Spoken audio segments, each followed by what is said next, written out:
It's Austin, right? Yeah. And you're Kylie? Yes. Yeah. And y'all are doing good? Yes. Yeah. We're doing great. We're here on Ellen. Crazy. It's crazy so much time. It doesn't feel real at all. We're sitting by Ellen.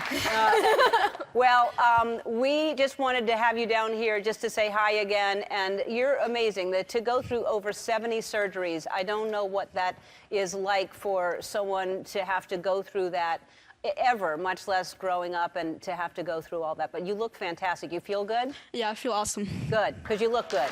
She's amazing. All right.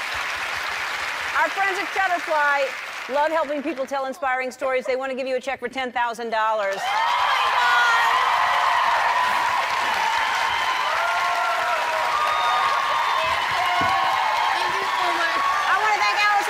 I'll see you tomorrow to be kind to one another.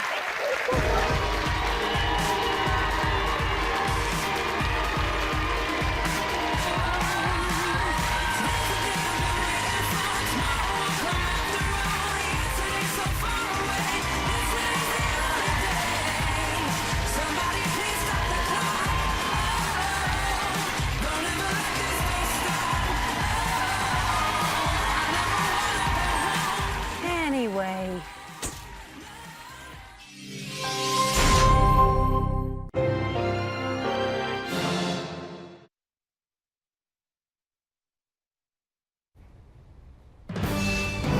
KSBY News starts right now.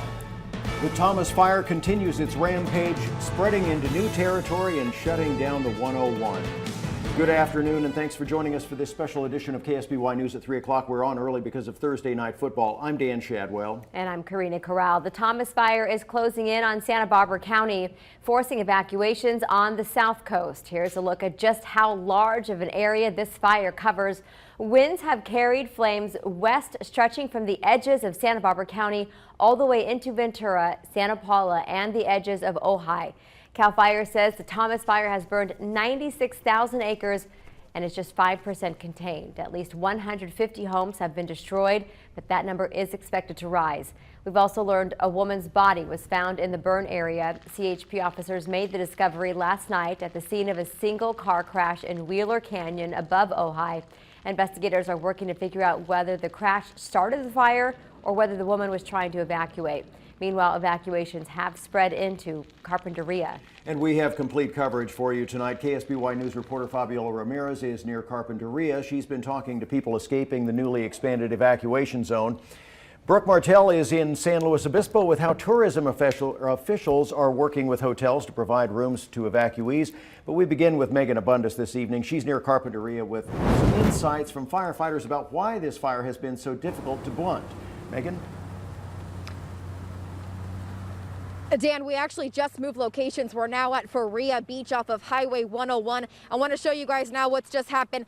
There is really heavy smoke, and it's been like this for a couple of hours now. We now have confirmed that a palm tree farm has burned down. It's well known in this community, and really heavy smoke was causing problems on Highway 101 for drivers, as well as Amtrak service was suspended overnight and into the early morning hours. Fire activity increased just north of the city of Ojai. Fire officials tell me their main concern today was keeping that fire back off of Carpinteria and Highway 101, protecting those property and those people who live in that city.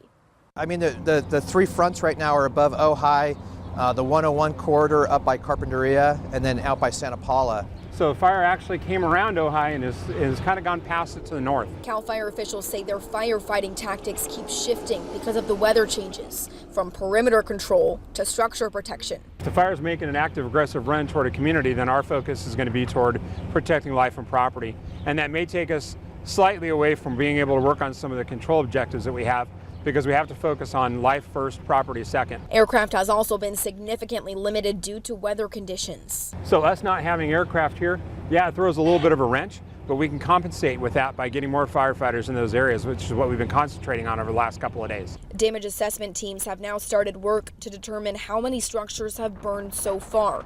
15,000 homes are still threatened.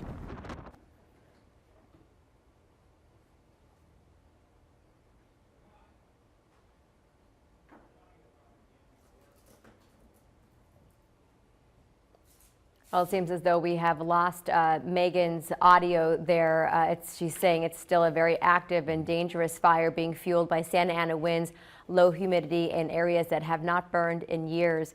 We're looking at more than 96,000 acres now burned in the Thomas Fire. Right now, there are more than 2,500 firefighters in Ventura County.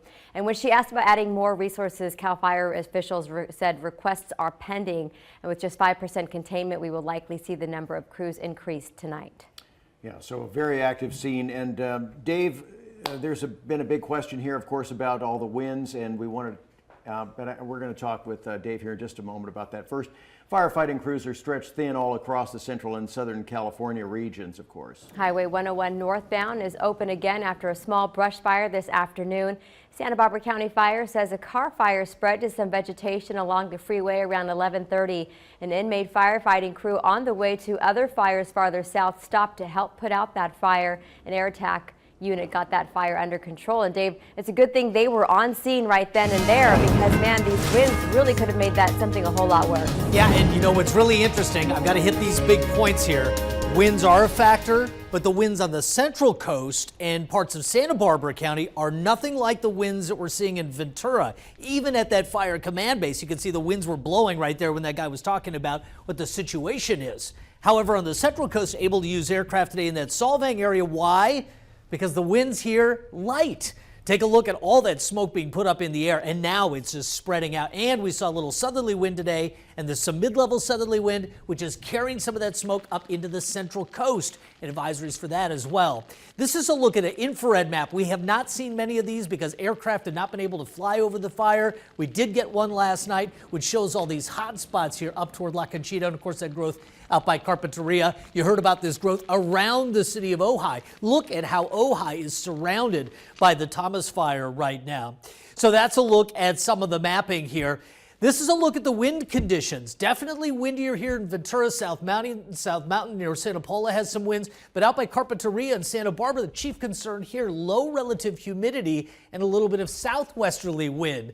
Those winds will go back northeasterly later on tonight.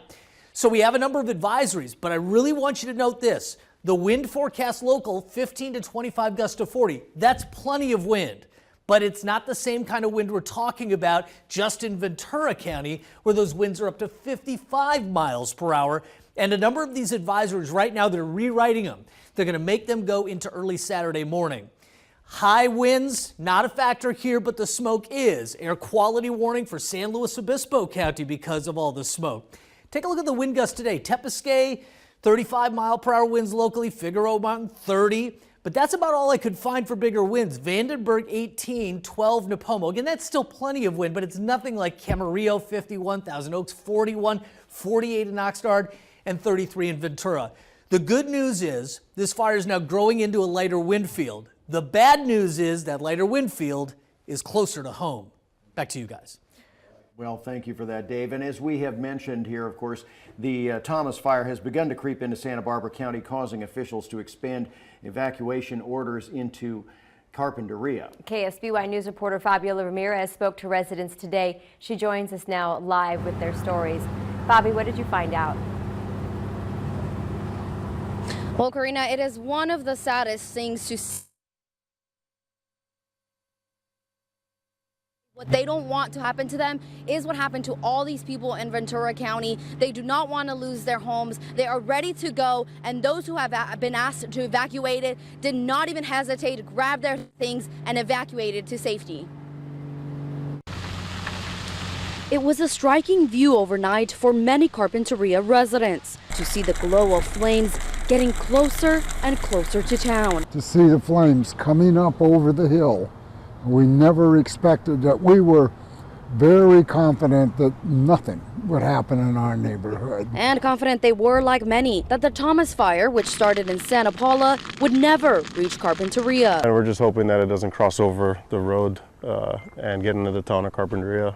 But it did. In the course of 2 days, the flames moved across, prompting evacuation orders and warnings. We have a 4-year-old, so we're like, we don't want him in the smoke and everything, so we just packed up most of our kind of key important stuff, loaded up both our cars with stuff, and then went out to Goleta. Despite the flames calming down throughout the day Thursday, residents were ready for the call to evacuate. We are packed and ready to go.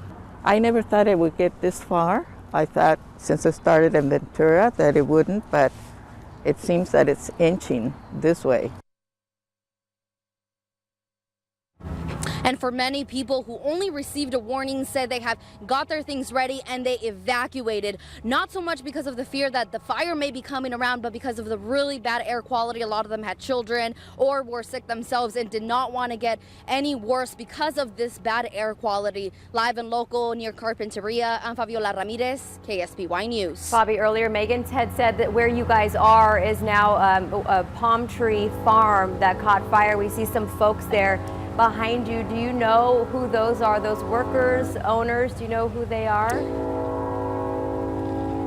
We have not, in fact, spoke to them just quite yet, but it looks like they are either property owners or workers. The fire crews have not actually stepped ground to what we've seen since we've been here, have not stepped ground in here, but I noticed they were water hosing down a lot of those bigger areas. They were just water hosing down, trying to keep that. There was also a storage room, a facility, a structure that just burned down. We got it confirmed. It was not a home, but it is a structure. That one just pretty much burned down to the ground, but you can see people here just trying to put out the flames on their own. Yeah, their livelihood there. Wow. Sounds like we can also hear maybe an Amtrak train here. For a while, apparently service had been halted, but maybe that's going to be restored. We'll try to keep an eye on that as well. Well, thousands have been displaced from their homes as a result of the fires burning in Southern California. And now some hotels in San Luis Obispo are offering discounted rates to the evacuees coming from the south. KSBY News reporter Brooke Martell joins us live from San Luis Obispo. Brooke, how many hotels working on this? Well, Dan, about 15 hotels in the city are offering those lower rates to evacuees during a time when there is so much uncertainty.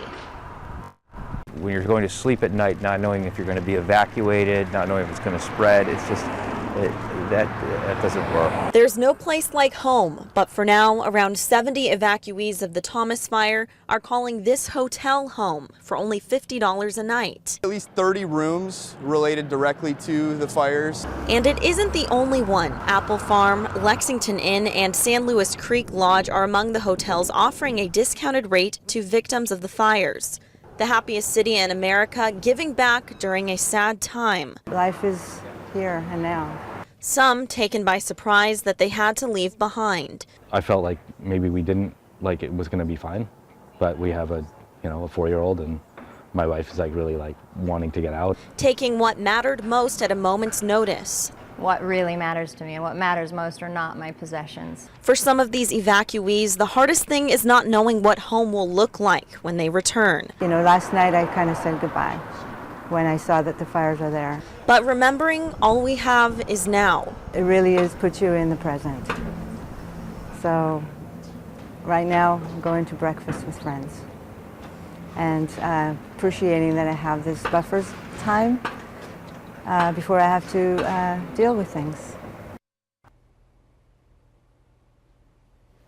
Behind me, Sands Inn and Suites are being offered as long as they're needed. We have a full list of other hotels that are also offering those lower rates at ksby.com. Reporting live and local in San Luis Obispo, I'm Brooke Martell, KSBY News. All right, Brooke, thank you.